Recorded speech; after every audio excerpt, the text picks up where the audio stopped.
So, picture this. You marry into the most prestigious, untouchable family on the planet. You've got it all: glamour, status, fame. The world is your oyster until suddenly the royal family makes it clear that they want you gone. Kicked out, humiliated, erased from the spotlight like you never existed.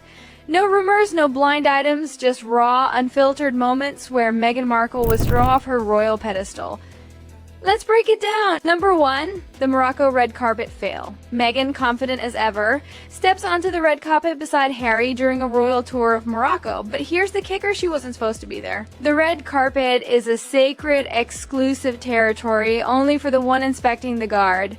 But Meghan, she strolls right onto it like she owns it. The staff had to step in, redirect her, and make it crystal clear this was not her moment. She was quickly shuffled off the carpet like a tourist who wandered into first class without a ticket.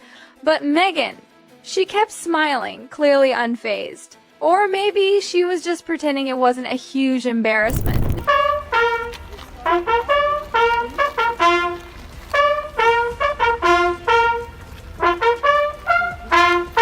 Now, moving on to number 2, the Polo photo hijack. It's a victory celebration, simple, low-key, meant to spotlight the team and the cause, but as soon as Meghan steps onto the stage, disaster strikes. She realizes she's not in the center of the photo. Can you imagine the horror? She starts inching closer, shifting, hovering, adjusting herself in an attempt to squeeze into the spotlight. It's beyond awkward. The players are confused. The charity officials are squirming.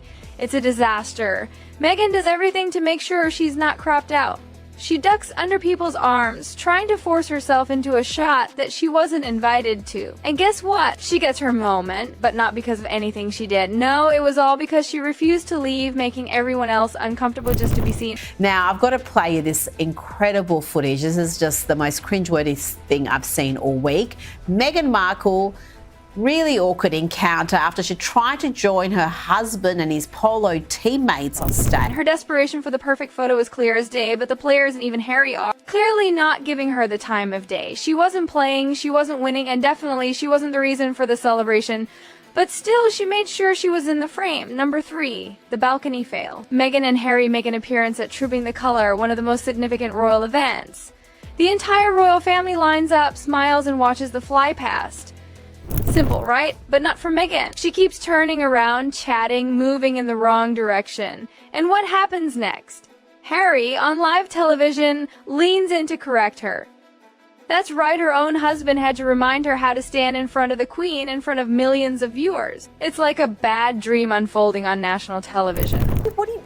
What's going on here? What's she doing on stage? And surely she knows that doesn't look good. She tried to grab that thing out of one of the teammates' hands and he wouldn't give her whatever it was he was holding. The whole thing is a catastrophe and very embarrassing. And this is a very image-conscious couple. Can you feel the tension? Meghan freezes immediately, snapping to attention because, well, her husband just publicly scolded her. Not exactly the fairy tale romance most people expect, is it? It's awkward, it's cringeworthy, and it's everything Meghan probably didn't sign up for when she married Harry. Next up, number 4, the balcony ban. After that embarrassing moment, Meghan just disappears. You stop seeing her on the royal balcony during events. Harry, William, Kate, the senior royals, they're all front and center, but Meghan, nowhere to be found. The palace had made it clear she couldn't follow the rules, so she was removed. And just like that, Meghan's image was carefully curated by the palace, and guess what? She wasn't allowed to take part in the royal wave anymore. And here's where things really take a turn. Number 5, the Jubilee downgrade. The Platinum Jubilee is a huge deal, a celebration of Queen Elizabeth's 70-year reign. But when it comes to seating, Meghan and Harry are not sitting with the senior royals, not near William and Kate, not front and center. No, they're shoved into the second row, far from the spotlight. It's almost as if the seating chart was a royal version of a slap in the face. Because, trust me, when the palace wants to send a message, they don't miss. The message here was clear: you're not part of the core royal family anymore.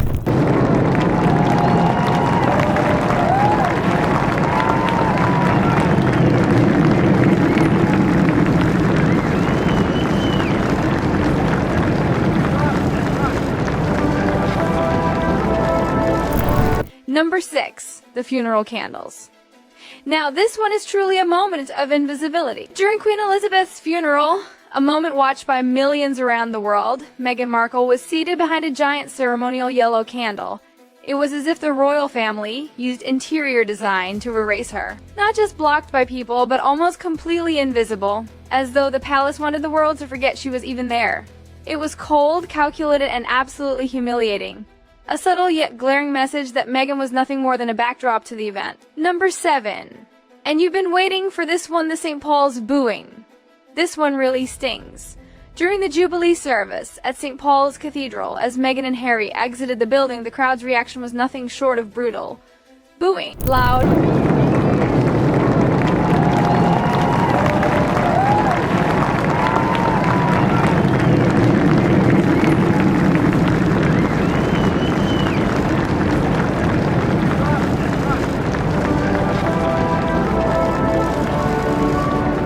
Unmistakable booing mixed with a few scattered cheers.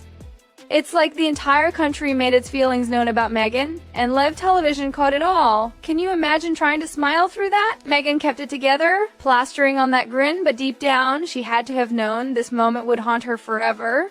It was a turning point. It wasn't the palace. It wasn't the press. It was the public, making their feelings crystal clear. Number 8. The Kate snub. During the Jubilee events, the cameras focus on Meghan as Kate and William make their grand entrance. What happens next? Kate smiles, William nods, but Meghan, she looks away. There's no greeting, no acknowledgement, just cold indifference. The Queen has culled the guest list for one of the key moments of her Platinum Jubilee celebrations. Only working members of the royal family are permitted to join her on the balcony at Buckingham Palace, meaning the Duke and Duchess of Sussex and Prince Andrew have been snubbed. And in that moment, the world realizes something: Meghan is being socially erased. She's no longer just avoided by the palace. Now, it's the future Queen herself making it clear that Meghan doesn't even deserve the most basic form of acknowledgement. The snub was loud, silent, and unmistakable. You don't get ignored by Kate Middleton. If you're still in the royal fold, that's the ultimate rejection. Number 9, forced out of the private room. This one is wild. March 2019, Buckingham Palace. A formal reception for the 50th anniversary of Prince Charles becoming Prince of Wales.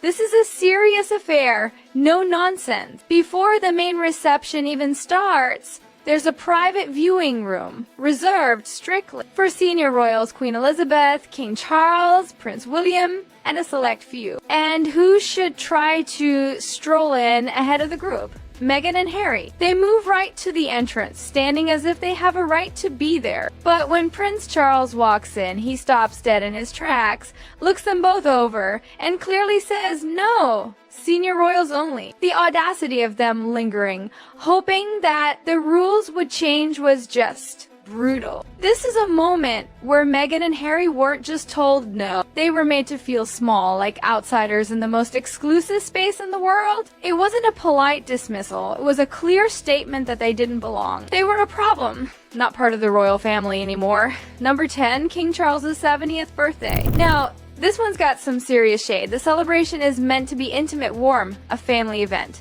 But Meghan, she wasn't mingling, wasn't chatting, wasn't even pretending to enjoy herself. She's visibly irritated from the moment she steps in, and when Camilla notices, she quietly walks over to Charles and tells him about Meghan's complaints. And what does Charles do? He doesn't ask her what's wrong. He doesn't even try to console her. He turns to Harry and simply says, "Your car is waiting." That's it. Brutal, nonchalant dismissal, as if she's just another overstaying guest at a party. Escorted out, no argument, no apologies, just a cold, "You're done here." That's the kind of rejection you don't recover from, especially not when it comes from the future king. Now, number 11, the Frogmore eviction.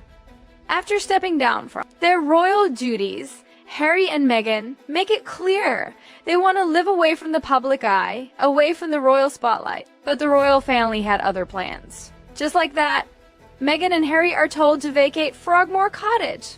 The message? Pack up and get out. The place that had been their official residence is now just another piece of royal property they no longer get to call home. No more negotiations, no grace period, just an official statement, they're gone. It comes after Meghan and Harry criticized The royal family in their Netflix series and Harry's memoir, Spare. You see, when you're seen as a threat or a problem, the family doesn't waste any time in making you feel like an outsider. It's quick, it's cold, and it's utterly humiliating.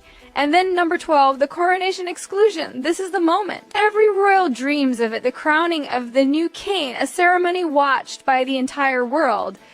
But where's Meghan? She's in California. Not late, not snubbed by the cameras, just simply not invited? Can you imagine your own father-in-law's coronation, historic moment, and you're left out in the cold? Harry, he walks into Westminster Abbey alone. No wife, no duchess, no family together moment, just Harry by himself, surrounded by the very same royals he and Meghan had publicly criticized on Netflix. Meghan had been advised to stay home because by this point, she wasn't even considered part of the royal inner circle anymore. She was no longer family. She was just another outsider. And as Harry walked in alone, the world got the message loud and clear. Meghan Markle was no longer welcome in the royal family. This wasn't a snub. It was a royal proclamation that she was done. So, now that we've seen it all, let's recap. We watched Meghan be kicked off the red carpet, forced out of photo, humiliated by her own husband, and erased from family events. We saw the public turn on her, the royal family quietly distance themselves, and her eventual banishment from not just the royal spotlight, but from royal life itself. These moments, they weren't just embarrassing, they were cold, calculated, and unforgettable. So what's the worst? Was it the red carpet humiliation, the funeral candles, or the coronation exclusion? Drop your thoughts in the comments below. Don't forget to hit like, tap subscribe, and ring the bell because this drama is far from over. Stay tuned for more, and if you want to see more of Meghan's most embarrassing moments, click on the video at the top of your screen. Thanks for watching. Until next time, stay safe, stay tuned, and stay informed.